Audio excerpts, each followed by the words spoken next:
Assalamualaikum warahmatullahi wabarakatuh. Kali ini saya akan menjelaskan faktor-faktor yang mempengaruhi pertumbuhan dan perkembangan secara singkat. Yang pertama ada faktor internal atau dari dalam, yaitu genetik, menentukan sifat bawaan seperti tinggi, bentuk tubuh, bakat.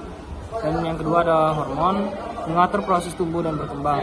Tiga, ada nutrisi dalam tubuh, menyediakan energi dan zat pembangun sel. Terus ada faktor dari eksternal, yaitu dari luar. Yang pertama adalah makanan, sumber utama energi dan zat gizi. Terus juga lingkungan, contohnya suhu, cahaya udara, dan kelembapan. Aktivitas fisik, contohnya merangsang pertumbuhan otot dan tulang. Terus ada juga kesehatan, contohnya penyakit dapat menghambat pertumbuhan. Terus juga ada pendidikan dan stimulasi, contohnya mempengaruhi perkembangan mental dan sosial. Itu saja faktor-faktor pertumbuhan dan perkembangan. Terima kasih. Kalau di sini saya akan menjelaskan tips untuk berkecambah. Yang pertama, pastiin benih yang baik. Pastikan benih yang kamu gunakan masih segar dan viable. Dan yang kedua, suhu yang tepat. Berikan suhu yang sesuai untuk jenis yang kamu tanam.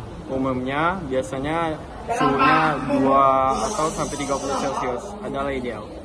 Yang ketiga, ketersediaan air adalah ideal. Mendapatkan cukup air untuk memulai proses perkecambahan, tetapi jangan terlalu banyak hingga benih menjadi busuk. Keempat, cahaya yang tepat. Beberapa benih memerlukan cahaya untuk berkecambah, sementara yang lain kamu mengetahui. Lanjut, sementara yang lain memerlukan kegelapan. Pastikan kamu mengetahui kebutuhan spesifik benih yang kamu tanam. Yang terakhir, media tanam yang baik. Gunakan media tanam yang proses dan dapat mempertahankan kelembapan, seperti kertas, hisap, atau yang gembur. Terima kasih. Itu adalah tips perkecambahan dari saya. Dan pertumbuhan primer dan sekunder adalah dua jenis pertumbuhan yang terjadi pada pertumbuhan. Pertumbuhan primer terjadi pada ujung akar dan batang. 2. Disebabkan oleh aktivitas meristem apikal. 3. Menghasilkan perpanjangan akar dan batang sehingga tumbuhan dapat tumbuh lebih tinggi atau lebih dalam. Yang kedua, pertumbuhan sekunder. 1. Terjadi pada tumbuhan berkayu seperti pohon dan lain-lain. 2. Disebabkan oleh aktivitas kabium vaskular.